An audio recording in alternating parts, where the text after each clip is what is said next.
Nakakatuwa, no? Ang laki rin ang naitulong ni Meta sa kapaligiran natin. Lalo na tuwing umaga, wala ka na halos makita ang mga tsismosa na nakatumpok dyan sa labas ng bahay niyo. Halos bihira na nga rin silang tumumpok dyan eh. Paano kasi?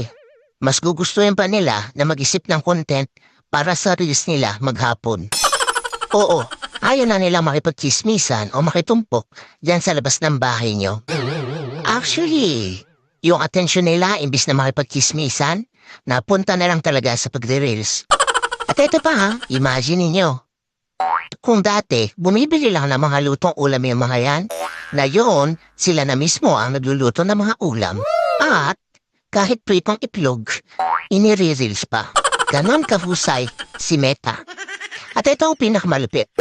Kung dati yung asawa mo tinatalakan ka sa tuwing uuwi ka, ngayon, hindi mo na makausap.